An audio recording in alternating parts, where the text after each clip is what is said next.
Alors, pour bien comprendre ce message de ce soir, je vais vraiment nous aider à comprendre le contexte dans lequel l'apôtre Paul écrivait aux Colossiens. Les Colossiens n'étaient pas uniquement les habitants de la ville de Colosse, mais ici l'apôtre Paul parle précisément à la communauté chrétienne qui habitait à Colosse, parce que cet épître n'est pas écrit à toute la démographie de ceux qui vivaient à Colosse, car tous n'étaient pas croyants.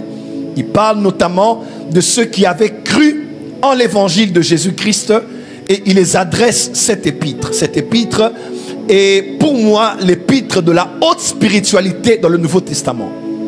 Je ne crois pas, il y a quelques extraits certes d'Acte 16 avec la femme qui avait l'esprit de Python, d'Acte 19 avec les hommes et les femmes à Éphèse qui jetaient leurs livres magiques. Il y a Acte chapitre 5, Acte chapitre 5 où on parle de cet homme qui était un magicien. Il y a Acte chapitre 8 où on parle en Samarie de cet homme qui avait pour possession spirituelle la Samarie. Acte 13, on parle de cet homme qui envoûtait les députés. Il y a quelques textes dans les Actes des Apôtres où on parle des références avec la spiritualité, avec les forces occultes, avec les occultistes, les magiciens, les livres magiques. Mais de tous les autres épîtres, il n'y a aucun épître où on parle des choses spirituelles comme l'épître de Paul aux Colossiens. Ainsi, on ne peut pas comprendre la vraie spiritualité en Jésus-Christ si on ne grandit pas et on ne comprend pas comment. Si on ne grandit pas et on ne comprend pas l'épître de Paul aux Éphésiens, l'épître de Paul aux Colossiens. Dis avec moi, bienvenue à Colosse. Dis à ton voisin de l'autre côté, bienvenue à Colosse. Déjà, cet épître est l'épître de Paul qu'il a écrit parmi les épîtres à la fin de son ministère. Il était en prison, on ne pouvait pas l'inviter pour visiter les églises qu'il avait bâties directement ou indirectement. Quand je dis directement, il était lui-même sur place, comme à Corinthe par exemple. Il était à Corinthe dans Actes chapitre 18. Il a fait 1 an et demi à Corinthe. Il a prêché dans les synagogues quelques mois. Mais quand je dis indirect, parce qu'il y a des églises que l'apôtre Paul n'a pas bâties lui-même. C'était ces églises, mais elles étaient bâties par ses fils spirituels. Ce sont les épîtres dont on parle comme étant les épîtres de prison. Lorsqu'il était à Rome, enchaîné avec des soldats, et même après avoir été en prison, il était aussi mis en résidence surveillée. À la fin, il était comme à la maison, mais on le surveillait, il ne pouvait pas sortir. C'est là qu'il a écrit certains épîtres, notamment l'épître de Paul à Colosse.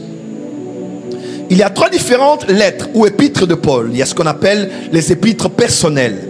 Les épîtres personnels, l'apôtre Paul parle individuellement à certains de ses fils, comme par exemple l'épître à Philémon. C'est une lettre qu'il écrit à Philémon. Il y a deuxièmement ce qu'on appelle les épîtres occasionnels.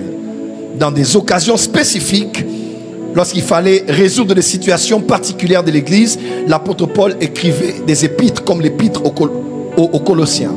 Il y a ce qu'on appelle aussi les épîtres générales ou cycliques. C'était pour aider au fonctionnement de l'Église. C'était des fois des circulaires. Ça passait d'une église à une autre. Plusieurs églises lisaient ça, même si c'était destiné à une église principalement. Amen. Lorsqu'on parle de Colosse, vous devez savoir que Colosse était une ville parmi 3 villes. Il y avait 3 villes dans une vallée qu'on appelait Lycus à l'époque en Asie mineure. Et aux côtés de Colosse, il y avait la ville de Laodicée et il y avait aussi la ville de Hiérapolis. C'était 3 grandes villes qui avaient dans une même vallée. On ne peut pas donc dissocier les messages de Jésus-Christ à Philadelphie sans tenir compte des Colossiens, parce qu'elles étaient presque pareilles, bien que Laodicée était plus riche que Colosse.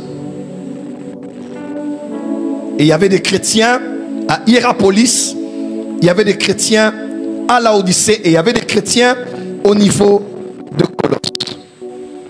Colosse était considéré comme la porte de l'Orient. C'était le point de rencontre entre l'Est et l'Ouest. C'était une cité fortifiée comme toutes les autres afin de protéger des invasions de l'Est. Mais au 1er siècle, ce risque n'était plus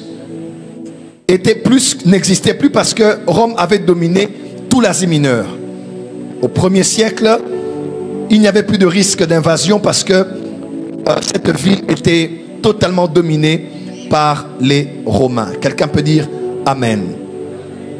L'épître de Paul à Colosse n'est pas adressé à une église dont il était le bâtisseur. C'était un de ses fils qui avait bâti cela. Vous allez voir qu'on a lu avec vous, il dit, il a entendu parler de leur foi. Donc il n'était pas là quand ils se sont convertis. Il a juste eu des rapports de ce que cette église avait eu à produire comme des résultats. Et il a écrit ces paroles tellement spirituelles à cette église dans un contexte pratiquement très très sensible. Et à Colosse, il y avait non seulement les affaires. À Colosse, le relief même était très marqué par de hautes montagnes sur lesquelles on identifiait on appelait ça comme ça des neiges éternelles, des glaciers éternels. Il faisait très froid sur ces montagnes. C'était une ville puissante économiquement par son commerce et par tant d'autres activités. Et une des choses qui caractérisait la vie de Colosse, c'était la spiritualité. Dites avec moi la spiritualité. Il y avait là, c'était une grande ville cosmopolite. Il y avait des Phrygiens, il y avait des Romains, il y avait des Grecs et il y avait des Juifs. C'était une ville où il y avait donc non seulement la pluralité linguistique, la pluralité ethnique, tribale, mais avait aussi une pluralité de religions, parce que plusieurs personnes venaient là avec leurs différents dieux, leurs différentes croyances, et ils partageaient leur savoir par leur maître spirituel. Les étudiants de la Bible ont retiré certains éléments qui caractérisaient la vie de Colosse. Numéro 1, il y avait ce qu'on appelait l'animisme. C'était le fait de croire aux éléments et au pouvoir de la nature. On croyait aux éléments, aux élémentaux. On croyait au pouvoir de l'eau dans la rivière. On croyait au pouvoir des arbres, de la mère nature. On croyait au pouvoir spirituel qu'il y avait dans les montagnes. Il y avait la croyance en ce qu'on appelait l'animisme. Là même aussi, il y avait l'astrologie. On croyait beaucoup aux astres à Colosse. Vous savez, il y a une différence entre l'astrologie et l'astronomie, n'est-ce pas? L'astronomie, c'est une science comme la biologie, comme l'anatomie, comme la géographie, comme quoi d'autre? Toutes ces autres sciences que nous avons, comme la botanique et autres. On étudie alors les astres, le monde des astres. Mais maintenant, l'astrologie, c'est la spiritualité de l'astronomie. C'est lorsqu'on fait maintenant un lien entre le monde spirituel et les astres. Et avec pour but principal de contracter un lien avec le monde des astres pour influencer la Terre. Quelqu'un me suit? Et surtout prédire l'avenir des individus, mais aussi des nations. C'est là qu'on parle maintenant de l'astrologie. Et à Colosse, les gens croyaient beaucoup aux astres. Les gens ne croyaient pas seulement au pouvoir qu'il y avait dans l'eau, dans la nature, dans le sel, dans les arbres, dans le vent, dans la nature. Ils croyaient aussi surtout en ce qu'il y avait au-delà du premier ciel. Ils croyaient en ce qu'il y avait dans le deuxième ciel, c'est-à-dire au soleil, parce que même là, il y avait un grand temple dédié à la divinité du soleil. À Colosse, on croyait en la lune, aux étoiles, aux planètes et aux autres éléments de la nature. Il y avait à Colosse aussi beaucoup de religions polythéistes. Il y avait des dieux, des déesses comme à Rome, parce que les Romains étaient là, les Grecs étaient là. On croyait au panthéon, c'est-à-dire à beaucoup de dieux. Là encore, il y avait les religions gnostiques, centrées autour de la connaissance et des rites qui ont un lien avec les mystères. Vous savez, l'évangile de Jean dans le Nouveau Testament est aussi appelé l'évangile mystérieux. De tous les 4 évangiles, les 3 premiers évangiles, Matthieu, Marc, Luc, on les appelle les évangiles synoptiques parce que tous cadrent sur Christ dans une direction. Mais quand vous lisez Jean, il y a un mot qui revient plusieurs fois. On étudie avec vous ici epignosko, bien epignosis. Alors, quand on coupe un peu tous ces longs mots, on retire juste gnose. Gnose veut dire connaissance. C'est avec ce mot connaissance, ou ce verbe connaître, avec toutes les dimensions de connaissance qu'on a même étudiées ici, que l'évangile de Jean est bâti au point où même on dit la vie éternelle, c'est de te connaître, toi le vrai Dieu, et de connaître celui que tu as envoyé. Vous connaîtrez la vérité et la vérité vous affranchira. Nul homme n'a vu Dieu, mais c'est le Fils unique dans le sein de Père qui nous l'a fait connaître. Bref, on parle tellement de connaissances que de la même manière qu'il y a le soufisme dans l'islam, il y a la kabbale dans le judaïsme, dans le christianisme aussi, le côté mystique du christianisme, on appelle ça les gnostiques. C'est-à-dire ce sont des gens qui se sont mis à part, qui se sont bâtis vraiment sur l'évangile de Jean et qui ont commencé à développer des théories de spiritualité mélangées à la kabbale pour croire aux éléments spirituels. Il y avait aussi le judaïsme là-bas, on parlait de la morale, de philosophie, des pharisiens, de sadducéens, ainsi de suite. Et il y avait aussi le christianisme qui était venu avec Épaphras, qui était influencé par le ministère de Paul, qui était à Colosse et qui a bâti l'église de Colosse. Bref, lorsque l'apôtre Paul écrit son évangile, écrit sa lettre aux Colossiens, il écrit pourquoi? Parce que ceux qui étaient nés de nouveau étaient dans un contexte où ils avaient commencé à vivre l'apostasie. Ils croyaient en Jésus, ils croyaient qu'il était Seigneur, mais tellement qu'on les prêchait ailleurs, par leurs amis, leurs frères, leurs sœurs, et surtout il y avait des nouveaux docteurs et de nouveaux enseignants qui les emmenaient d'autres messages sur les anges. On commençait à pratiquer par certains le culte des anges. On commençait par certains à croire aux astres. On commençait par certains à dire attention, il y a telle chose qu'il faut faire à la nouvelle lune, il y a telle chose qu'il faut faire quand c'est la pleine lune. On commençait à les dire faites attention, il ne faut pas manger ceci, pas manger cela, pour développer la spiritualité. Il y avait tellement de rudiments, il y avait tellement de ne touche pas, ne faites pas, tellement d'interdits de spiritualité que même les Colossiens ont commencé à croire, les chrétiens, je disais, ont commencé à croire que croire en Jésus seulement, ce n'était pas suffisant. Pourquoi? Parce qu'on les montrait que, attention, au-delà de Colosse ici, dans le monde des esprits, il y a des entités qu'on appelle des trônes, des dignités, des dominations. Il y a des anges, il y a des esprits. Et quand Paul écrit maintenant aux Colossiens, il veut les emmener à comprendre que celui en qui ils ont cru n'est pas le chef d'une religion. Il a emmené, quand il écrivait aux Colossiens, les chrétiens de Colosse de ne pas être intimidés, influencés, ballottés par tout vent de quelqu'un qui viendrait les intimider avec des messages de spiritualité sur les éléments de la nature, sur les astres, sur les esprits, sur leur hiérarchie. Il dit mais ne vous dérangez même pas pour ça. Il dit tout ce que vous voyez là, que les hommes adorent là, au début de tout, tous ont été créés par lui. 1 Colossiens 1 verset 15 à 16. Il dit toutes choses ont été faites par lui et pour lui. Les choses visibles, la nature, les arbres, le sel, l'eau, les fleuves, les rivières, tout ce que vous voyez là, ça a été créé par lui. Les choses invisibles, les esprits que vous voyez là, c'est lui-même qui les a créés. Et il a commencé à citer comment ils ont été créés. N'est-il pas possible que l'église de notre génération ait besoin aussi aujourd'hui de l'épître de Paul aux Colossiens?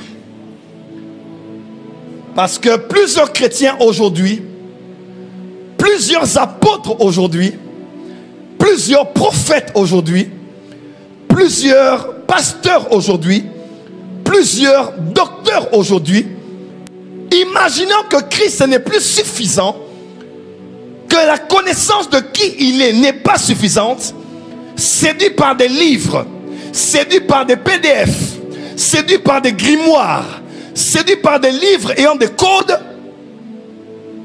N'est-il pas possible que ce livre de Paul aux Colosses ne nous soit adressé à notre époque? Puisqu'aujourd'hui on dirait que Jésus n'est plus suffisant. Lorsqu'on parle de mystère, cet homme, il s'appelle mystère. Son esprit s'appelle mystère. Il y a des mystères, il y a des codes pour le prophétique, il y a des codes pour la croissance de l'église, il y a des codes pour le miracle. Paul dit le mystère non pas des hommes mais de Dieu. Ne cherchez pas dans les livres. Il dit, c'est Christ. C'est en lui que sont cachés tous les trésors de la science et de la sagesse.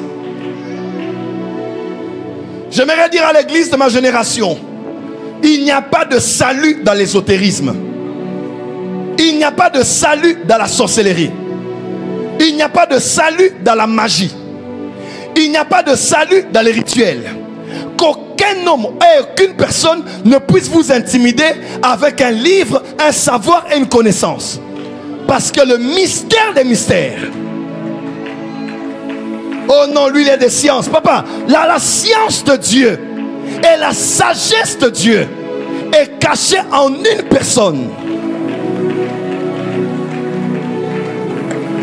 Vous travaillez comme avocat. On vous dit que c'est bien, mais ce n'est pas suffisant. Vous travaillez comme banquier, on dit c'est bien. Mais à un certain niveau, si tu es homme, tu dois donner ton dos. Donner ton derrière. Parce que c'est là qu'on va t'initier bien comme il faut. Pour entrer par l'homosexualité à un niveau élevé et directeur à la banque. Il y a tellement de séduction aujourd'hui, tant dans le monde que dans l'église. Mais j'aimerais vous dire, l'apôtre Paul a dit, enlevez vos yeux de ces choses. Il dit, affectionnez-vous aux choses d'en haut. Là où Christ est assis à la droite du Père. Quelqu'un peut dire avec moi, Christ est assis à la droite du Père. Dis à ton voisin, ne sois pas intimidé, ne sois pas emballé, ne sois pas emporté. Dis à ton voisin, la haute spiritualité se trouve à Sion, en Christ, en Dieu, à la droite du Père. Acclame très fort si tu le crois là où tu es.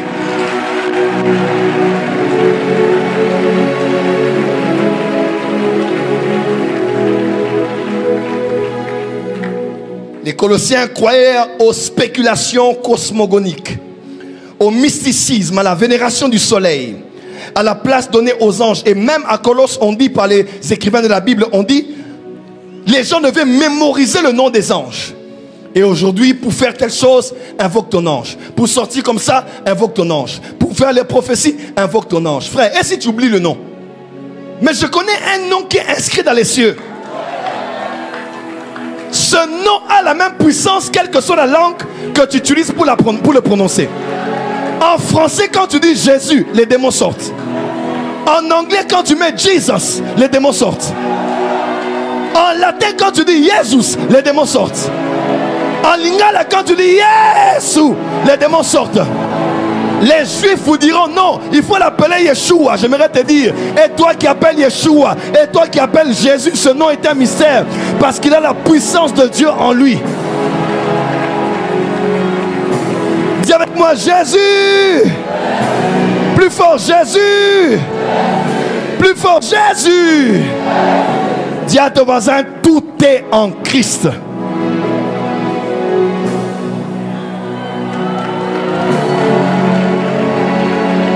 L'église du Congo est devenue colosse.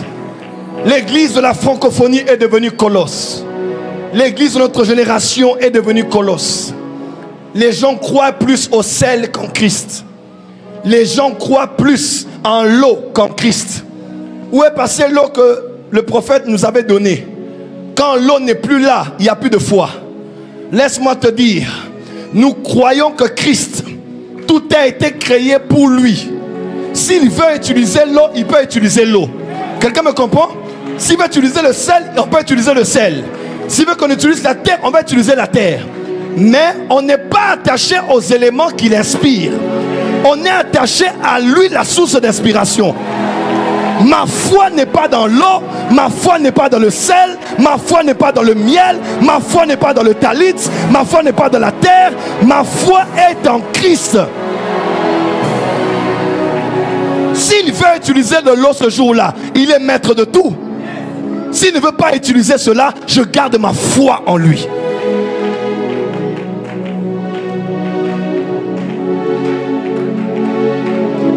Dis à ton voisin, garde tes yeux en Christ. Touche trois voisins, dis voisin, maintiens tes yeux en Christ. Ne confondez pas création et créateur. Ne confondez pas création et créateur. Le soleil est une création, ce n'est pas le créateur. La lune est une créature, elle n'est pas créatrice. Les étoiles sont des créatures, mais ne sont pas des créateurs. Il y a un Dieu qui est au-dessus de tout. Dans Ésaïe, on avait prophétisé en disant, mon serviteur prospérera. On ne parle pas de toi dans ce verset. On parle de l'ascension de Jésus. Mon serviteur prospérera. Il montera. Il s'élèvera. Il s'élèvera bien haut. Et Dieu le Père l'a élevé bien haut. Au-dessus de toutes les dignités, de toutes les dominations, de toutes les autorités, de toutes les principautés, de tous les esprits, de tous les cieux. Il est élevé au-dessus de tout.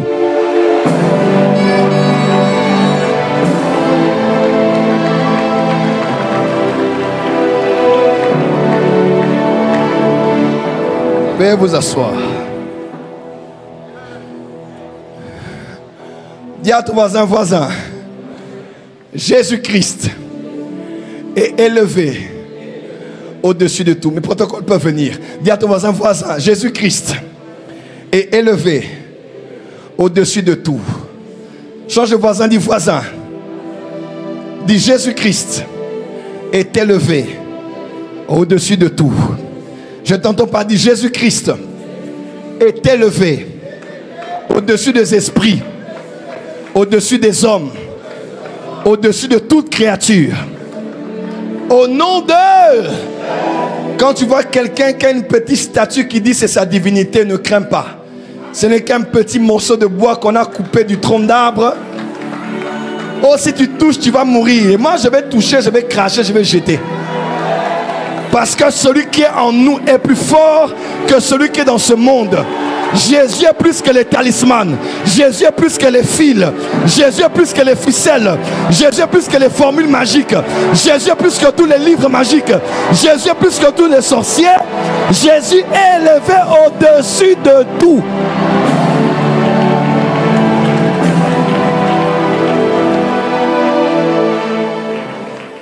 Mets-toi ici. Restez là, tournez. Maintenant, je commence le message.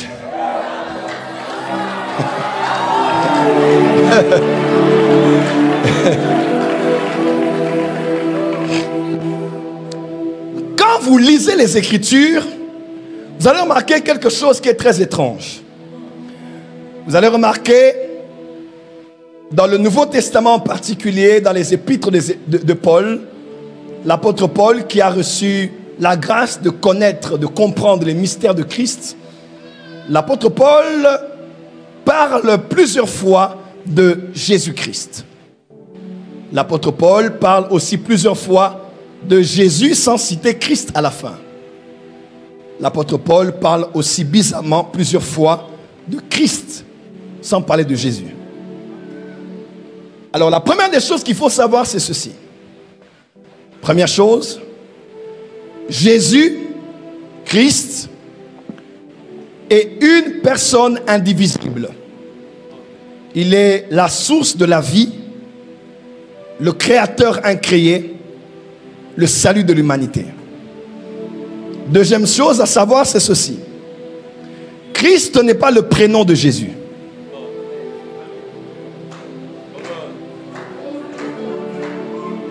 David Kainos, Jésus Christ. Simian Tatou, Jésus Christ.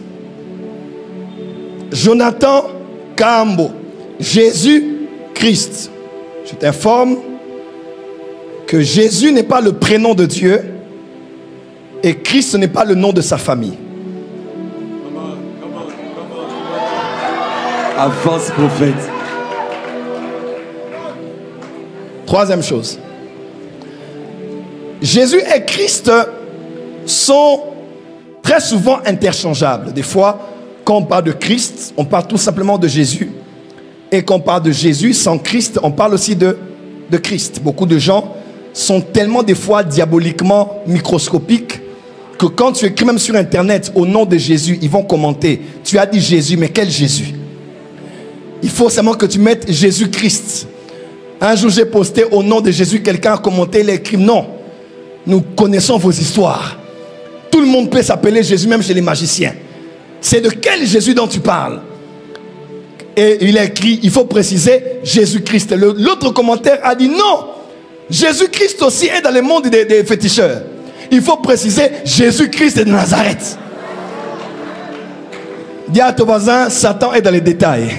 Satan est dans les si tu veux le trouver, tu vas le trouver vraiment. Quelqu'un me suit? Juste ces deux termes sont interchangeables parce que Jésus est le Christ, Jésus est le Messie. La Bible donne des preuves suffisantes et même au point où l'apôtre Jean a écrit en disant que celui qui croit que Jésus est le Christ, il est venu dans la chair, celui-là est sauvé. C'est en cela que vous reconnaissez la différence entre les antichrists et ceux qui ne croient pas en Christ. C'est-à-dire celui qui ne croit pas que le Christ a porté un corps qui s'appelait Jésus, il ne sera pas sauvé. Il est antichrist. Parce que même la foi chrétienne est basée sur le fait que nous croyons que Jésus est le. Qui dit-on que je suis moi le Fils de l'homme? Les uns et les autres ont commencé à parler de la spiritualité juive. Ils ont dit, certains disent que tu es Jérémie, d'autres disent que tu es Jean-Baptiste, d'autres disent même que tu es un prophète qui est revenu. Comment les Juifs croyaient-ils en la réincarnation? Un false prophète. Comment même les Juifs croyaient-ils en la réincarnation? Non, soyez honnêtes avec moi. Pourquoi peuvent-ils dire d'un vivant qu'il est un esprit antérieur habitant dans un prophète d'autrefois qui est revenu dans un corps qui s'appelle Jésus? Parce que même les Juifs là que vous voyez connaissaient la spiritualité. L'apôtre Paul a dit, l'apôtre Pierre, excusez-moi, il a dit, Jésus. Il a dit, tu es le Christ, le Fils du Dieu vivant. Jésus a dit, waouh. Il dit, ce n'est ni la chair et le sang qui t'ont révélé. C'est le mot apocalypto. Apocalypto. La suite même, on a apocalypsus. Apocalypto, c'est un verbe qui veut dire révéler, exposer, mettre à nu, mettre à découvert. Quelqu'un m'entend? Je te loue, Père, créateur des cieux et de la terre. Toi qui as caché ces choses aux sages et intelligents, mais tu les as révélées aux petits. Tu les as révélées. Apocalypto. Alléluia. Éphésiens 3, verset 1, 2, 3. Il a caché ça aux anciens d'autrefois, mais il a apocalypto à ses saints apôtres et prophètes. Apocalypto, la capacité de voir ce qui est secret. Là où tout le monde voit le code, toi tu vois le décodage. Là où tout le monde voit le logos, toi tu vois le réma. Là où tout le monde voit le chandelier sous la table, toi tu le vois sur la table. Parce que tu as apocalypto. Que Dieu te donne l'apocalypto ce soir. Amen. Il dit, connaître ça, c'est pas tout le monde qui peut connaître ça. Il dit, celui qui t'a apocalypto, c'est mon Père qui est dans les cieux. D'ailleurs, comme tu connais aujourd'hui ma dimension christique, alors je te donne les clés et je te révèle ta nouvelle identité. Come on. Ne peuvent, tous ceux qui suivaient Jésus connaissaient Jésus. Attacher Jésus à un prophète, attacher Jésus à un faiseur de miracles, attacher Jésus même à une spiritualité antérieure. Seul celui qui a attaché Jésus à sa dimension christique, c'est lui qui a connu sa vraie identité en Dieu. Et celui à qui on a donné les clés et le pouvoir de lier et de délier. Dis à ton voisin, est-ce que tu sais que Jésus est le Christ? Change de voisin, dis voisin. Est-ce que tu sais que Jésus est le Christ? Alors dans la Bible vous allez voir que Christ et Jésus sont totalement interchangeables, n'est-ce pas? Là où on parle de Jésus, on parle de Christ. Là où on parle de Christ, on parle de Jésus. Là on parle de Jésus qui a souffert. On peut aussi dire que Christ a souffert. Il a été crucifié, il est ressuscité. Donc quelque part, on parle de Jésus, on parle de Christ. Luc 24, ne fallait-il pas que le Christ souffrisse ces choses pour ensuite parvenir à la gloire? Donc quand on parle même de Christ, sans Jésus, on parle de la même personne qui s'appelle Jésus. Mais pour ceux qui étudient bien la Bible, qui entrent dans le apocalypto pour accéder à l'épignosko, Avance, prophète. dis à ton voisin, bienvenue à la porte des cieux. Bienvenue à la porte des cieux. Ceux-là savent qu'il existe aussi, dans certains contextes, une nuance entre Jésus et Christ.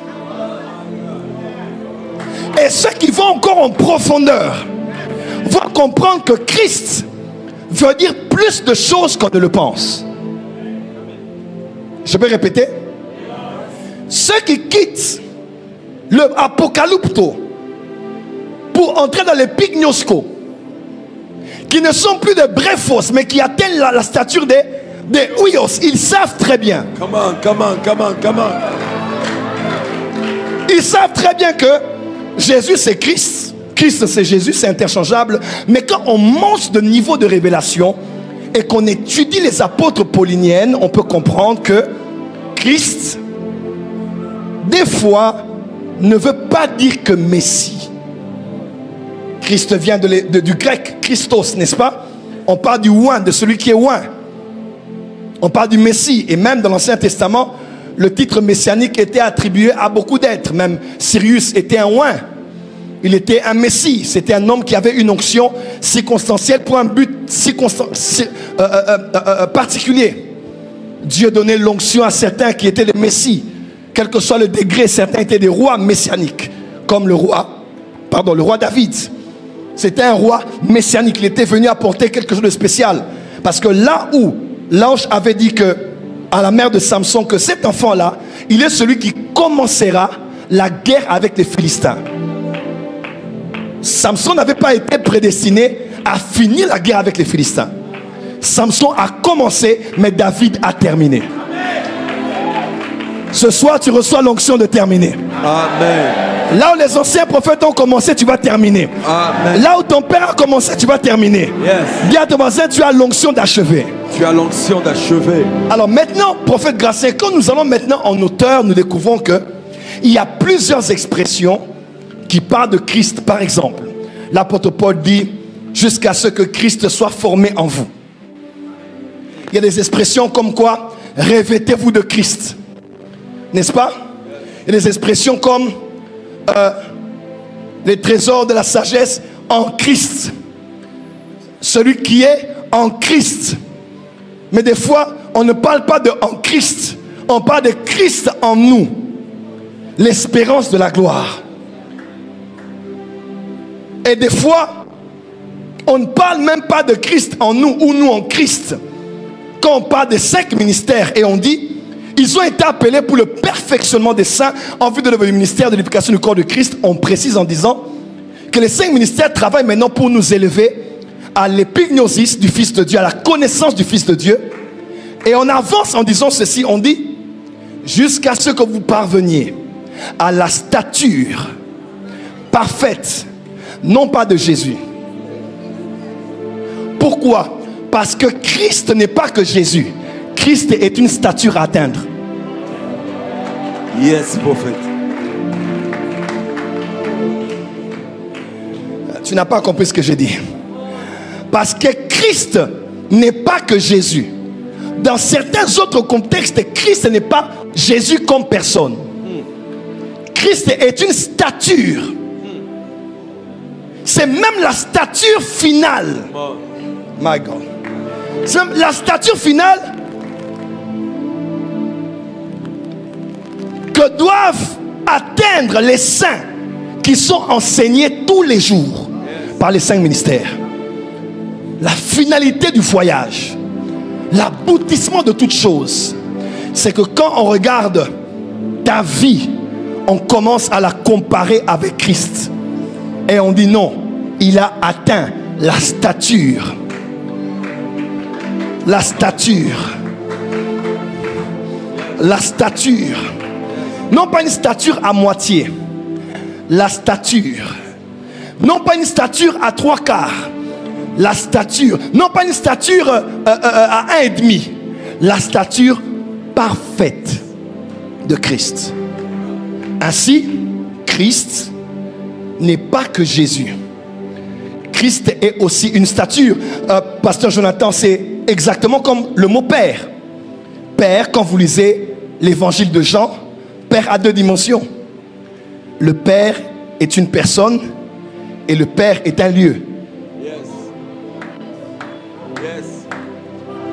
Le Père est une dimension. C'est la conscience éternelle créatrice qui a existé avant tout ce qui existe. Dans Michée, on dit ses jours remontent, son origine remonte au temps de l'éternité. Père, quand on dit notre Père qui est dans les cieux, Père, ce n'est pas qu'une personne, Père, c'est un lieu. Jean chapitre 13, verset 1, 2, 3. On dit Jésus savait que le temps était arrivé. Il devait quitter cette terre pour aller au Père. Il y a des moments où on parle du Père, un moment où on dit au Père. Au Père, ce n'est pas un homme. Au Père, c'est une dimension. C'est un lieu. C'est un lieu qui a des maisons. On dit, Jean chapitre 14, n'est-ce pas? On dit dans la maison de mon Père. Père n'est pas que le Dieu. Père est aussi un lieu. Yes.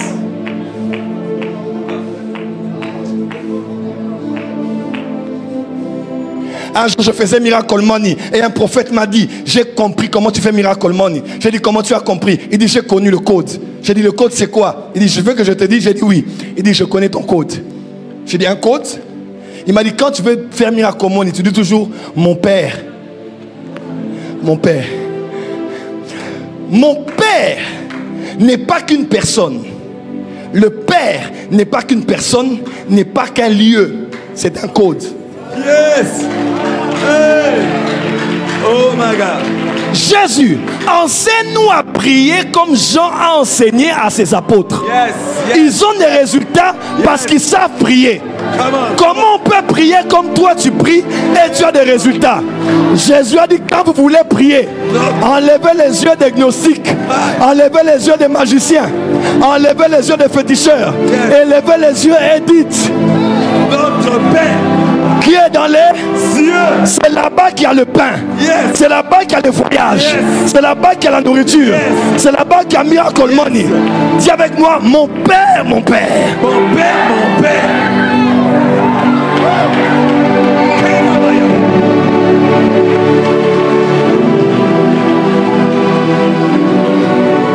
Jésus dit, celui qui m'a vu a vu le Père. Il dit, nul ne peut venir au Père sinon par moi. Normalement, il veut dire, nul ne peut aller chez le Père. Mais il dit, nul ne peut venir. Parce que Jésus avait atteint la dimension du Père. Oh my God. Il était dans le Père, le Père était en lui.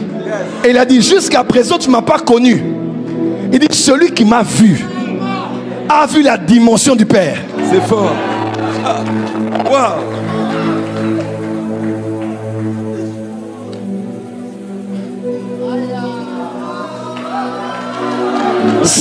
Si les débats disent, on croit en l'unicité de Dieu, on croit en la Trinité de Dieu, moi je vais vous choquer. Choque-nous, papa.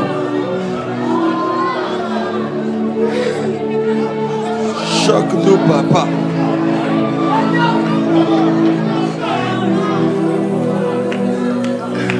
Dieu a changé. Come on. Dieu n'a pas changé dans son essence. Dieu a changé dans sa configuration. Je m'explique.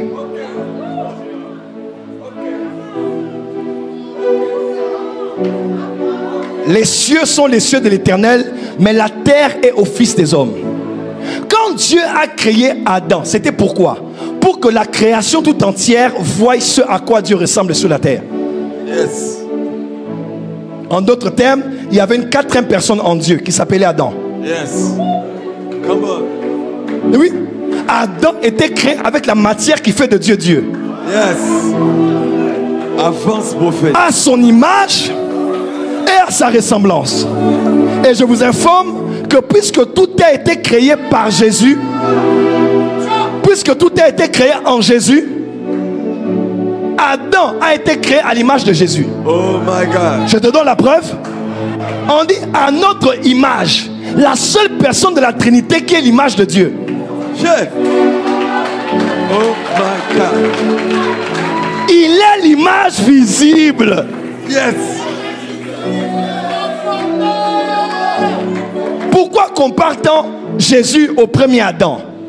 Parce qu'il était la préfiguration même de Jésus. Oh my God. Aïe, aïe, aïe, aïe. Il était le reflet de la gloire du Père. Ça a échoué. La deuxième personne, la perfection même, c'était Jésus lui-même. Yes. Quand Jésus est venu, il a montré qu'il est l'extension du Père sur la terre. Il est toujours le même. Même quand son fils était sur la terre, Dieu n'avait pas changé. Mais la configuration avait changé. Jésus n'était pas à sa droite. Jésus était sur la terre. Oui.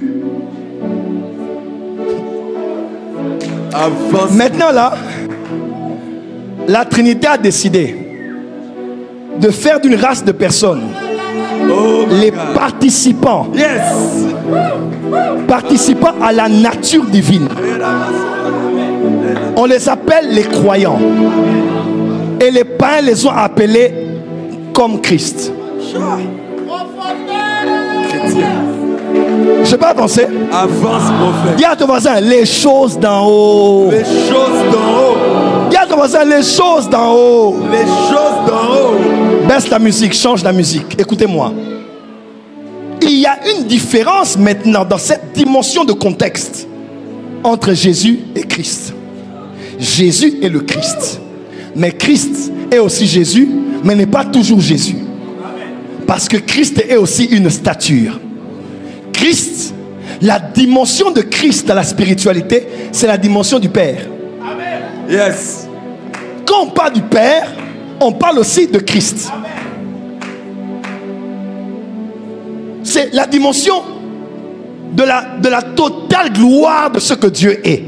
C'est ce qu'on appelle Christ. Je ne vais pas avancer. Avance, prophète. Je ne vais pas avancer. Avance, prophète. Quand Jésus dit, je suis le chemin, la vérité et la vie. Il est le chemin qui mène où? Tu n'as pas compris. Jésus est le chemin qui mène à Christ.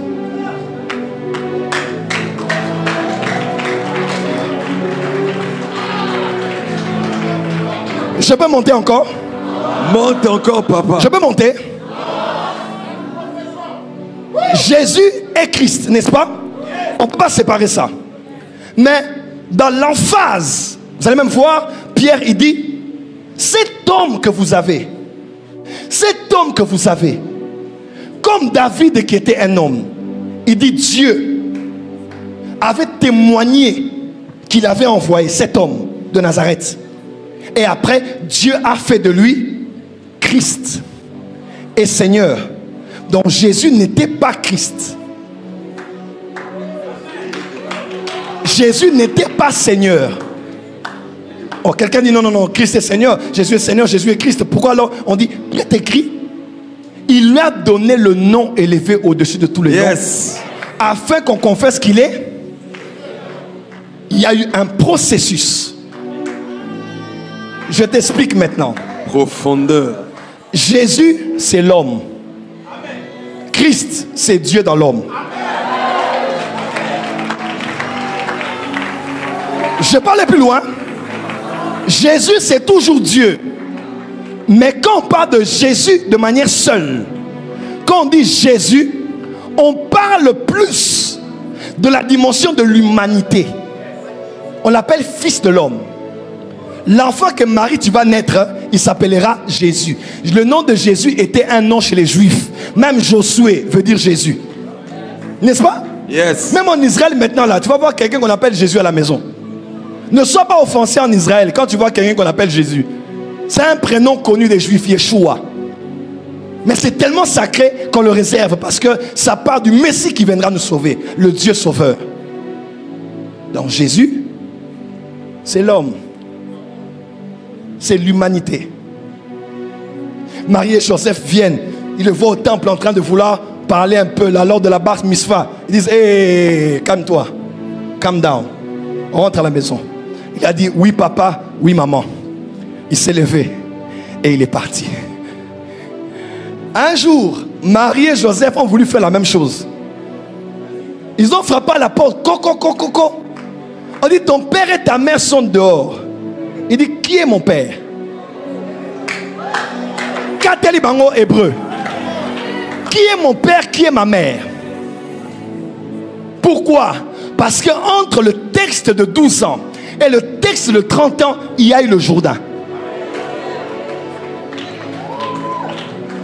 Lorsqu'il sortait de l'eau, la voix a dit, celui-ci est mon fils bien-aimé, en qui j'ai mis toute mon affection.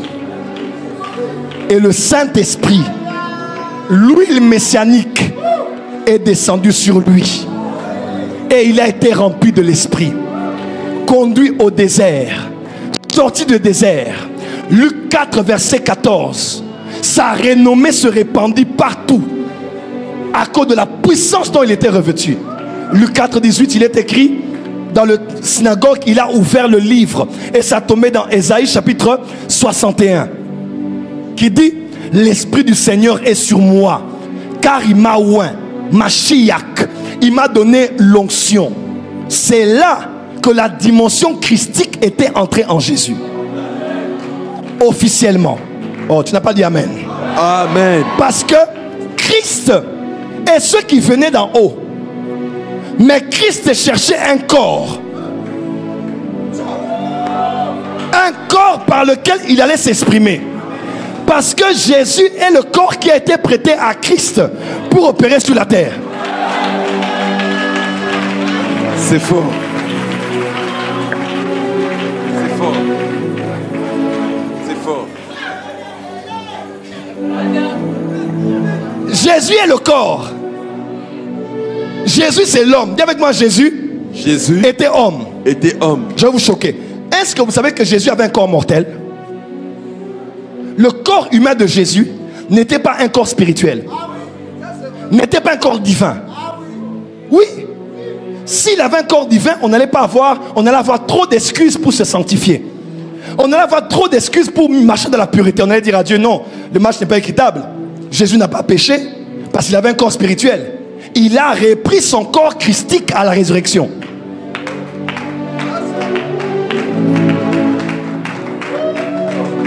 Jésus a eu un corps mortel. Voilà pourquoi on l'a tué et il est mort. Parce que son corps pouvait mourir et être enterré. Mais bizarrement, il avait un corps mortel, mais il n'a jamais vécu les effets de la mort sur lui. Quand la mort est entrée dans le monde, la maladie est entrée, le péché est entré, la pornographie est entrée, l'homosexualité est entrée, le lesbianisme est entré, la haine est entrée, l'assassinat est entré. Tous les maux sont entrés quand la mort est entrée. Mais Jésus avait un corps mortel. Mais il n'a jamais péché. Il n'a jamais déplu au Père. Il n'a jamais attristé le Saint-Esprit. Il n'a jamais été malade. Il n'a jamais été grippé. Il n'a jamais été opéré. Il n'a jamais été interné. Qu'est-ce que je veux te dire? Jésus, la personne de Jésus est le chemin officiel qui nous amène de dire aux Colossiens, n'ayez pas peur des autres spiritualités. Vous pouvez marcher avoir un genre de vie, un style de vie qui vous amène finalement à devenir comme Christ. Tu ne m'as pas compris. Jésus est le chemin qui mène à Christ. Si tu veux atteindre la dimension où, est-ce que tu sais qu'il y a des hommes qui ont vécu comme Dieu ici? Avance, prophète. Moïse a jeûné 80 jours, vous le savez? Sans manger ni boire. Jésus a prouvé qu'il est capable de vivre 30 ans sans péché. Oui. Voilà pourquoi Jésus est le modèle parfait du voyage qui mène à la vraie haute spiritualité. En fait, la vie de la personne de Jésus, le caractère de la personne de Jésus, les œuvres de Jésus sur la terre, tout ce qu'il a été et il a fait, sont le manuscrit, sont le mode d'emploi. Jésus est l'exemple qui nous a été donné sur la terre de comment un homme peut vivre une vie agréable au Père, reproduire les œuvres du Père et finalement retourner au Père.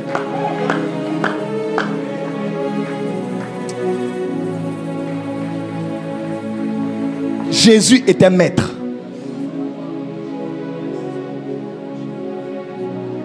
Aveugle, il crache à terre. Il prend la salive, il met avec la terre, il mélange spiritualité.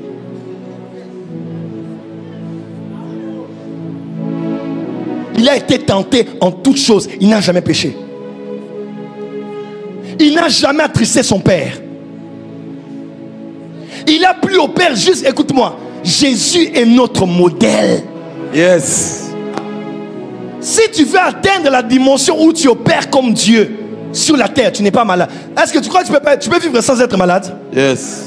Oh, Nazo Kaoté. Yes. Si tu étais debout, j'allais comprendre que tu entends ce que je dis. Est-ce que tu crois que tu peux finir l'année et ne pas pécher? Yes. Est-ce que tu crois que tu peux finir l'année et tu n'es pas malade? Yes. Le bishop Oedipo disait, un jour pendant qu'il priait en langue, il a commencé à léviter. Le temps qu'il ouvre les yeux, il était déjà dans les airs. Il a dit Amen et il est descendu.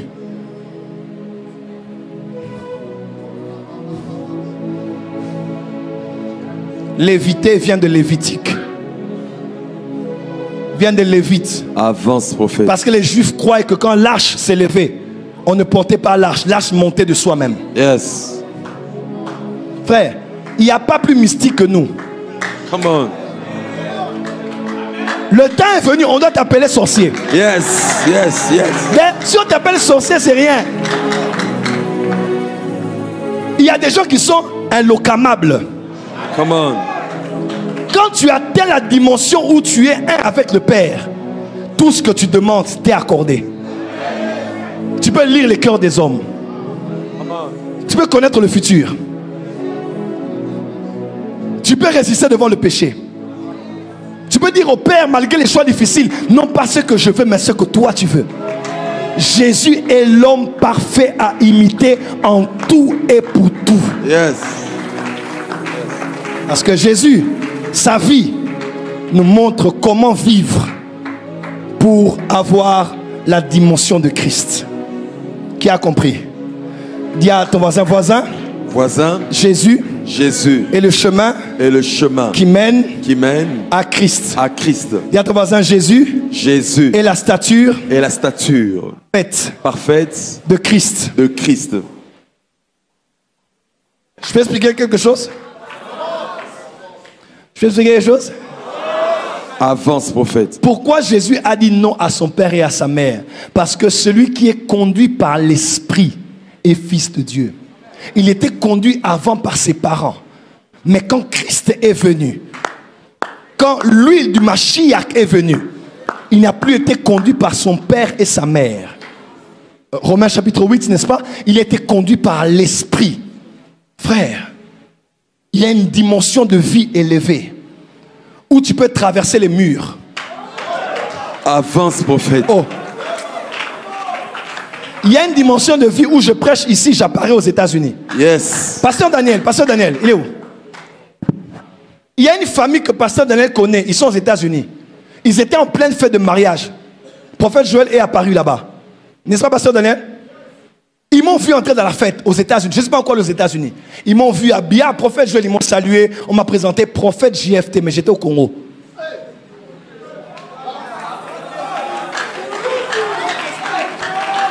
Frère, baissez les mains. Dis à ton voisin. Deviens Christ.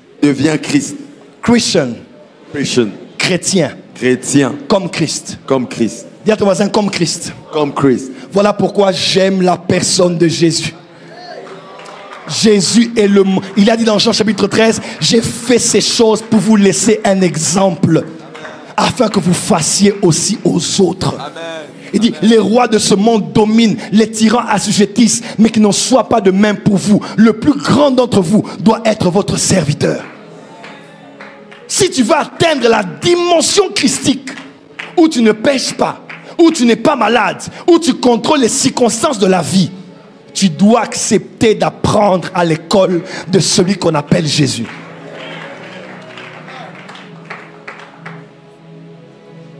Il y a Jésus et Jésus, hein. Ça, c'est la spiritualité christique.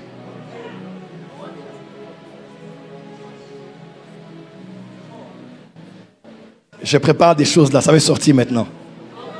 Avance, prophète. Dis à ton voisin, Jésus. Jésus est le corps. est le corps Que Christ a utilisé. que Christ a utilisé.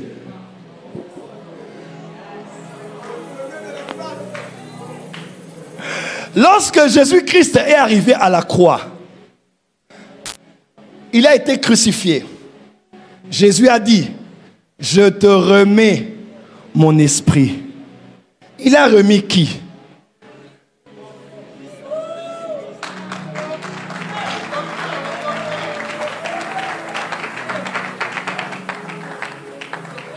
Un jour je parlerai de ça. Est-ce que vous savez que Jésus aussi avait esprit, âme et corps? Il y a la différence entre le Saint-Esprit et l'esprit humain de Jésus. Avance, prophète. En tout cas, je risque de vous choquer ici. Dis à ton voisin, on ferme la parenthèse.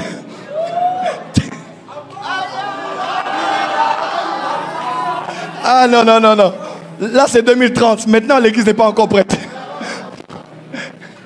Dis avec moi, j'aime Jésus. Dis avec moi, j'aime Jésus. J'aime Jésus. Vous savez comment Dieu a oint du Saint-Esprit et de force Jésus de Nazareth, qui allait de... Jésus était un homme comme toi, maman. Il n'y a pas d'excuse. Quand tu vis une vie pour ressembler à Jésus, tu m'entends? Quand tu vis une vie pour ressembler à Jésus, le péché sera loin de toi. Celui qui est né de Dieu ne pêche pas. Tu me comprends? Pasteur Paul, on a trop dit, tu es le Joseph de ta famille. Tu es le David de ta famille. Yes. Tu es la Esther de ta famille. Tu es le Paul de ta famille. Ça, c'est parce que les hommes ont mal lu la Bible. Il est temps que l'on dise, tu es le Jésus de ta famille. Yes. Le Jésus de ton entreprise. Yes. Le Jésus de ton quartier. Amen. Le Jésus de votre avenue. Amen. Le Jésus de votre province. Amen. Quand on te voit parler, yes, on t'entend agir, yes, on te voit réagir, tu es exactement comme Jésus. Amen. Tel il est, tel tu es sur cette terre. Yes.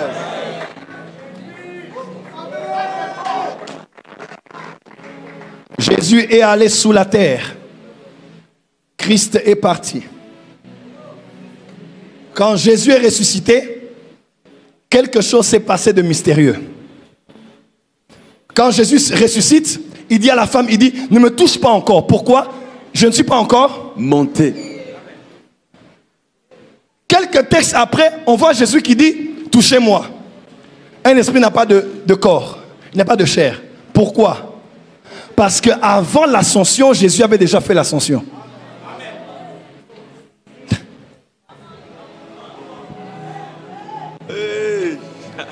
Quand il a dit, dites à Pierre et aux apôtres là, je les suis. Jésus allait d'abord là-bas finir un travail. Il est revenu. Il a fait 40 jours. Il a dit, maintenant je pars officiellement. On ne pouvait le toucher parce qu'il était déjà parti. Dis à ton voisin, tu feras des va-et-vient. Tu feras des Dis à ton voisin, Kwenda Vutuka. Dorénavant, tu verras de grandes choses que celles-ci. Tu verras des anges monter et descendre sur le Fils de l'homme. Jésus est ressuscité. Christ était dans les cieux. Quelqu'un me suit? Christ était dans les cieux. Son corps aussi était dans les cieux. Jésus-Christ était dans les cieux. Quelqu'un me suit? Mais on n'est pas Christ pour être au ciel. On n'est pas oint pour être au ciel. On est Christ pour une mission sur la terre. Avance, prophète. Alors Christ, ayant perdu son premier corps, avait besoin d'un nouveau corps dans lequel il allait être et par lequel il allait continuer à manifester. Oh my God. Avance, prophète. Si le corps de Jésus, de les jours de sa chair, était le premier corps de Christ, je t'informe que quand le Saint-Esprit est descendu dans la chambre haute, il a trouvé un nouveau corps. Voilà pourquoi l'église n'est pas le corps de Jésus, mais l'église est le corps du Christ. Tu es le nouveau corps de Christ. Yes. Oh, tu es le nouveau corps de Christ. Dis avec moi, yeah. Yes.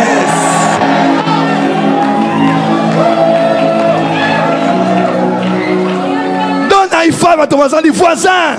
Voisin. Je suis Christ. Je suis Christ. Dis à ton voisin, voisin. Voisin. Je suis le Messie. Je suis le Messie. Christ a eu un nouveau corps. C'est toi le nouveau corps. Yes. C'est toi le nouveau corps. Yes. C'est toi le nouveau corps. Yes. C'est toi le nouveau corps. Yes. C'est toi le nouveau corps. Yes. Si tu l'élèves, toi dis yes. Yes.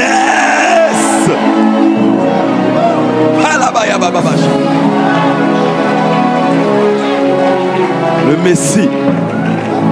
Je veux que tu acclames, pousse tes cris de joie.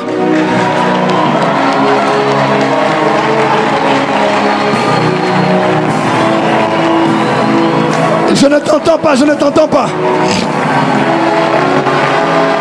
Je ne t'entends pas, je ne t'entends pas. Est-ce qu'un Christ peut acclamer? Est-ce qu'un Christ peut acclamer? Est-ce qu'un Christ peut acclamer? Est-ce qu'un Messie peut acclamer? Je ne t'entends pas, je ne t'entends pas. Aïe, aïe, aïe, aïe, aïe, aïe, aïe, aïe. Dis à ton voisin, voisin. Voisin. Dis à ton voisin, voisin. Voisin. Je suis Christ. Je suis Christ. Joli papa. Et laisse-moi te dire, pour que Christ travaille bien en toi, il doit retrouver les mêmes caractéristiques qu'il avait trouvées dans le corps de Jésus. Oh my God. Si Jésus aimait et Christ opéré par Jésus à cause de l'amour, tu dois marcher dans l'amour. Yes. Parce que celui qui marche, ne marche pas dans l'amour, marche dans les ténèbres. Là, c'est l'épître de Jean. Pour que Christ travaille en toi, dans un corps de chair, il doit trouver la nature humaine, mais parfaite, qui était dans la personne de Jésus. Wow. Wow. Voilà pourquoi j'aime pas le Jésus des pentecôtistes. Avance, prophète. Je veux être comme Jésus, mais on t'étrangle la nuit. Je veux être comme Jésus devant la maladie. Oh Seigneur, guéris ce frère. Daigne, français. Daigne guérir notre précieuse sœur, oh Dieu. Daigne, Seigneur, étendre ta miséricorde face au courroux des sorciers. Indulgence, ô Père. Jésus ne priait pas longtemps en public. Yes.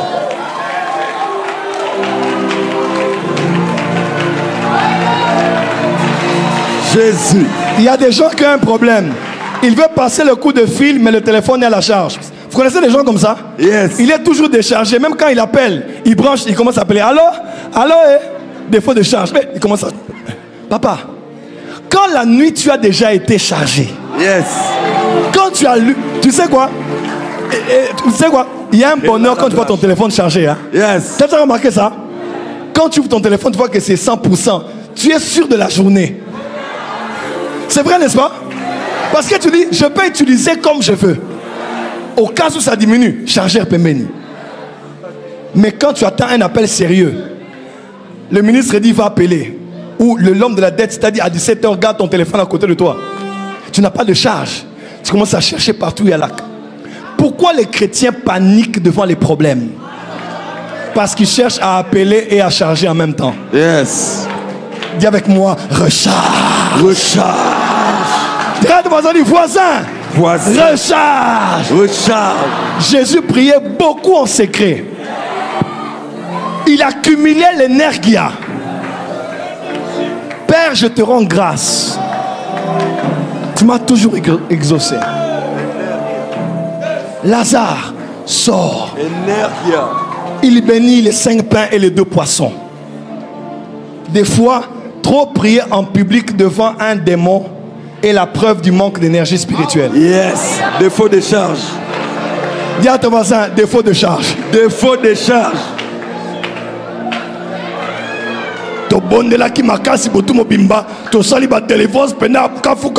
La voix est partie. Défaut de charge. Sors. N'a aucun été. Bois le sang de Jésus. N'a aucun été. Feu. Feu Déborah. Il y a un frère comme ça, il a dit feu Déborah. Il disait feu Déborah. Feu Déborah. Feu Déborah. Feu Déborah. Feu Déborah. Yangabita. Yangabita. Shiloh. La potasse de Foulon. Yangabita. Yangabita. Le démon ne sort pas. Quand Jésus atterrit à Gadara. Yes. Come on, come on. Quand Jésus-Christ apparaît à Gadara, il n'a pas parlé. Aïe, aïe, aïe. Lève vraiment, dit, je veux être comme Jésus. Je veux être comme Jésus. Dis plus fort, je veux être comme Jésus. Je veux être comme Jésus.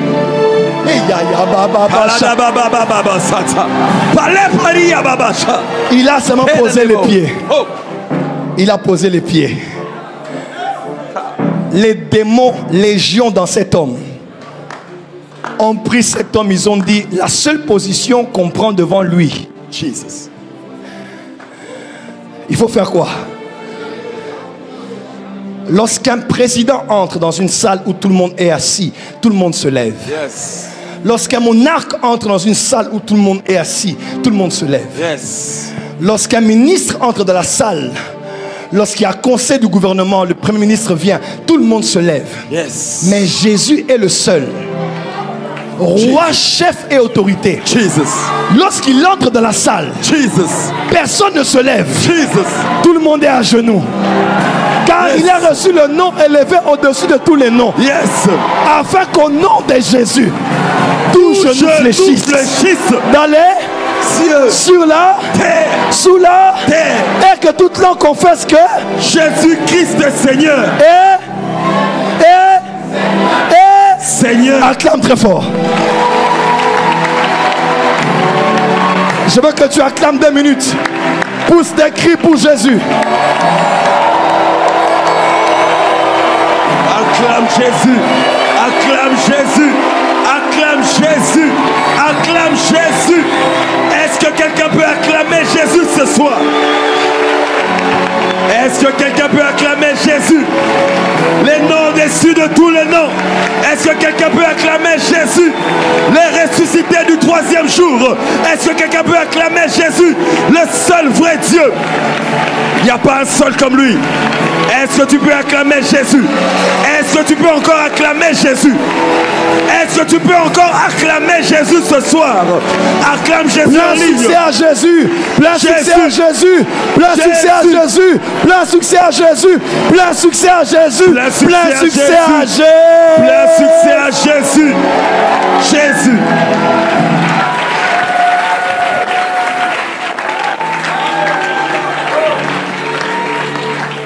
Écoutez, un homme centenier a dit à Jésus, Seigneur, reste debout. Il dit, Seigneur, tu n'as pas besoin de venir chez moi.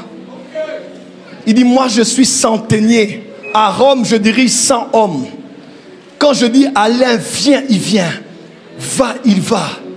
Seigneur, dis seulement un mot. Say a word. Et mon serviteur à la maison sera guéri. Pourquoi? Parce que le centenier connaissait le pouvoir de la hiérarchie. Maintenant, je vous livre une bombe et je clôture. Avance, prophète. Reste debout, dis à ton voisin, voisin. Voisin. Jésus-Christ. Jésus-Christ. Dis avec moi, Jésus. Jésus a été fait par Dieu. A été fait par Dieu. Christ. Christ. Et Seigneur. Et Seigneur. Dis à ton voisin, voisin. Voisin. Christ. Christ a été fait. A été fait. Dis à ton voisin, Jésus. Jésus a été fait Christ. A été fait Christ. Et Seigneur. Et Seigneur. Dis très fort, Jésus. Jésus. Et Seigneur. Et Seigneur. Vous savez, avec moi, quand on parle de centenier, on parle d'un homme qui était à la tête de combien d'hommes? 100 soldats. Déjà bien avant le centenier, suivez-moi très bien.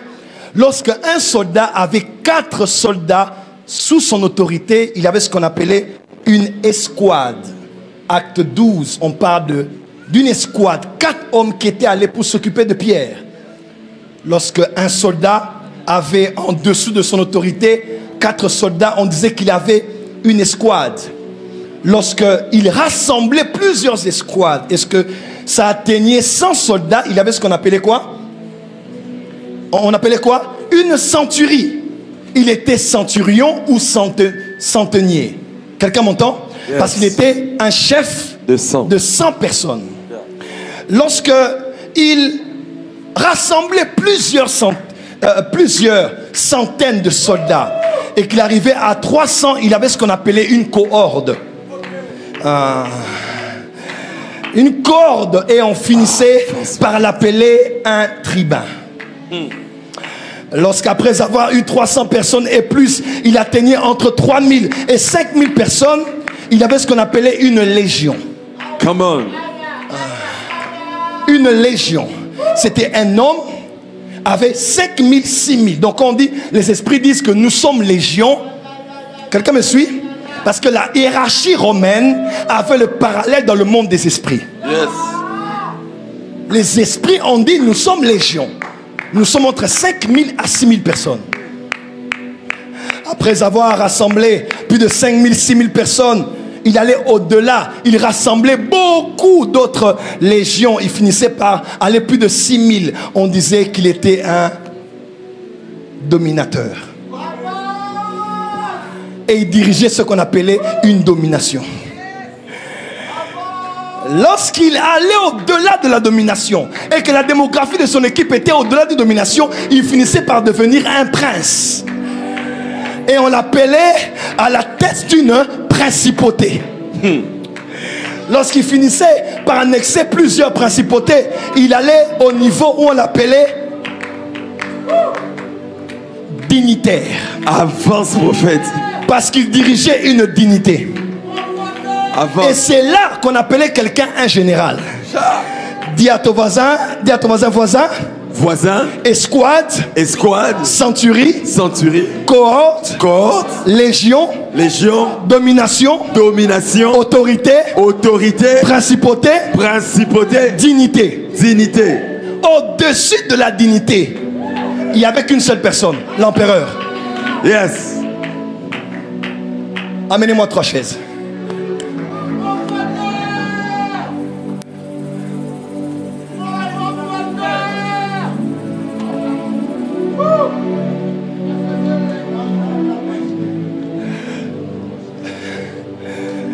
Dis avec moi, dignitaire.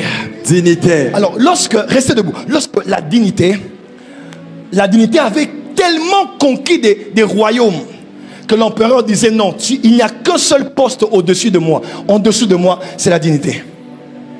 Et il disait, cet homme, je dois l'élever. Je dois le mettre au-dessus de tout ce qui existe. Parce qu'après lui, c'est moi l'empereur. Et on l'envoyait à une mission. Lorsqu'il allait à la mission, il livrait la conquête et la bataille. Généralement, on ne tuait pas les autorités de l'armée adverse. On préférait les arrêter vivants pour que leur humiliation soit plus grande. Et lorsqu'il revenait de la guerre, avec toute l'armée, en traînant à terre le chef de l'armée adverse, le général de l'armée adverse, et tous ceux qui sont ses subalternes, on organisait un spectacle. On organisait un spectacle en public avec un modérateur qu'on appelait un porte-parole ou un héros. H-E-R-A-U-T. Et l'empereur s'asseyait sur sa chaise. Yes. La tribune impériale avait à gauche et à droite des chaises. La chaise qui avait à sa gauche et une chaise qui avait à sa droite. Et on faisait entrer par des acclamations au milieu d'une grande foule en spectacle. Le général qui avait conquis l'armée adverse et qui revenait avec les prisonniers pour les humilier. À la gauche, on faisait asseoir le dignitaire. À droite, le siège était vide et il n'y avait même pas de tapis. Et pourtant, il y avait un tapis ici, un tapis là-bas, sauf ici. Et on s'arrangeait à emmener tous les représentants de l'armée adverse et on faisait tout pour qu'ils aient leur grade sur eux. On les emmenait en public et le porte-parole, le MC, annonçait l'entrée glorieuse, majestueuse du général qui avait conquis pour le compte de l'empereur. Tout le monde s'est levé. On les emmenait devant et on commençait à les dégrader. Il a dépouillé.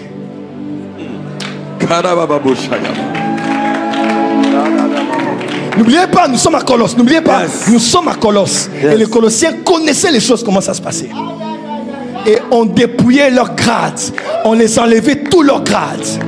On les humiliait en spectacle. Et après, on prenait le général numéro 1 de l'armée adverse. On le mettait ici. On l'allongeait. Je ne vais pas utiliser quelqu'un de peur que quelqu'un ait l'esprit de tomber ici. On le mettait ici pour qu'il fasse office de tapis. Et le MC commençait à célébrer. Celui qui était à gauche, il célébrait comment il avait vaincu, comment il avait conquis pour le compte de l'empereur. Et on proclamait, l'empereur proclamait maintenant. Il se tenait debout et il disait à celui qui avait conquis, il dit, viens maintenant, tu vas te mettre à ma droite. Come on. Mais il ne s'asseyait pas normalement comme ça. Parce que pour l'honneur, il fallait passer par le tapis. Et il descendait par un tapis. Il voyait un tapis devant l'empereur. Mais là où il allait s'asseoir, il n'y avait pas de tapis. Il n'y avait pas de marchepied. Alors on prenait le général. On l'allongeait à terre pour qu'il soit le marchepied. Après l'avoir dépouillé, après l'avoir humilié, il disait, assieds-toi à ma droite jusqu'à ce que je fasse de tes ennemis ton marchepied. Et son tapis n'était pas un tapis de pourpre, mais c'était le corps du général de l'armée adverse. Il marchait sur lui. Il marchait sur lui. Il marchait sur lui. Il marchait sur lui. Et il s'asseyait à sa droite. Et c'est à partir de ce jour-là, il n'était plus une dignité, un dignitaire dirigeant une dignité, mais le dernier grade, c'était Seigneur. Mon Seigneur a dit à mon Seigneur, assieds-toi à ma droite jusqu'à ce que je fasse de tes ennemis ton marchepied. Il a été obéissant à la mort de la croix. Voilà pourquoi le Père l'a donné le nom qui est élevé au-dessus de tous les noms, afin qu'au nom de Jésus, ce qui est plus grave, le MC disait, maintenant qu'après l'empereur il n'y a que le Seigneur, dorénavant quand on citera son nom, ça c'est l'histoire romaine, hein, tout le monde sera à genoux. Oui, quand on citait son nom, tout le monde était à genoux.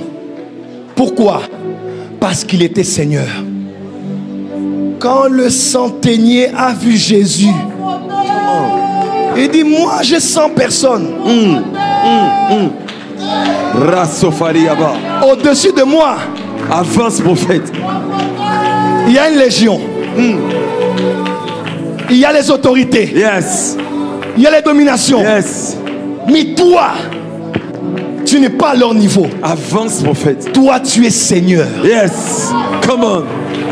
Révélation. Quand le centenier, un soldat appelle quelqu'un d'un terme militaire et politique, Révélation. il mettait Jésus en face de savoir Yes. qu'après le Père, il n'y a que lui. Yes. Voilà pourquoi, quand Jésus est allé dans les profondeurs de la terre, il est allé livrer la dernière bataille. Yes. Parce qu'à la croix, pendant qu'on pensait qu'on a dénudé Jésus, on dépouillait Jésus. Yeah. Paul dit aux Colossiens, il a dépouillé les autorités Yes. et les dominations. Dans Ephésiens 6, quand on parle de la hiérarchie des esprits, on parle de la hiérarchie des soldats romains. Come on. Come on. Nul ne peut dire par l'esprit, 1 Corinthiens 12, verset 1, 2, 3, que Jésus est Seigneur si ce n'est pas par l'esprit. Pourquoi? Parce que dire que Jésus est Seigneur n'est pas une déclaration religieuse. C'est une imposition de conquête militaire. Avance, prophète. Ton amen n'est pas arrivé, ton amen n'est pas arrivé ici. Amen. Il a vaincu à la croix. Il a vaincu dans la terre. Lorsqu'il est sorti de là, le Père l'a fait asseoir à sa droite. Et Jésus-Christ aujourd'hui, Dieu a fait de ce Jésus Christ et Seigneur. Frère, tout ce qu'on peut appeler esprit, tous, Ephésiens 1 même on le dit, tous sont à ses pieds. Il n'y a pas un seul démon qui n'ait pas été vaincu par Jésus à la croix. Il n'y a pas un seul esprit Yes. qui n'ait pas été vaincu à la croix. Jésus. Esprit de l'Inde, esprit de Sheleba Yanji, Jesus. esprit de Sheleba Ntandu, Jesus. esprit de Sheleba Tetela, Yes. esprit de Sheleba Sakata, Yes. esprit de l'Égypte antique, des druides en France ou ailleurs, tous sont en dessous de ses pieds. Yes. Luc 10, 19. Je vous ai donné le pouvoir de marcher sur les serpents et les scorpions et sur toute l'œuvre de l'ennemi. Et Rien. dis avec moi, rien ne pourra me nuire. Acclame pour ta victoire.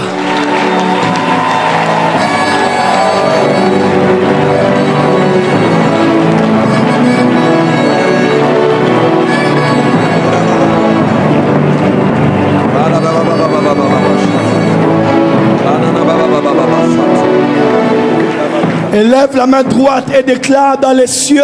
Dans les cieux. Tu comprends maintenant aujourd'hui? Dis très fort, dans les cieux. Dans les cieux. Est-ce que tu vois les esprits qu'il y a dans les cieux? Dis encore, dans les cieux. Dans les cieux. Sur la terre. Sur la terre. Sous la terre. Sous la terre. Dans la mer. Dans la mer. Dans ma famille. Dans ma famille. Dans ma maison. Dans ma maison. Dans mon pays. Dans mon pays. Dans ma nation. Dans ma nation. Dans le monde visible. Dans le monde visible. Et dans le monde invisible. Et dans le monde invisible. Je confesse. Je confesse. Dans mon esprit. Dans mon esprit. Dans mon âme. Dans mon âme. Dans mon corps. Dans mon corps. Dans ma chair. Dans ma chair. Dans mon ADN. Dans mon ADN. Je confesse. Je confesse. Que Jésus. Que Jésus. est Seigneur. Et Seigneur. Je le crois dans mon cœur. Dans mon Je le cœur. confesse de ma bouche. Je le confesse de ma bouche. Il en était ainsi. Il en était ainsi. Il en est ainsi. Il en est ainsi. Et il en sera ainsi. Et il en sera ainsi. Pour des siècles de siècles. Pour le siècle. Que des Dieu siècles. bénisse sa parole.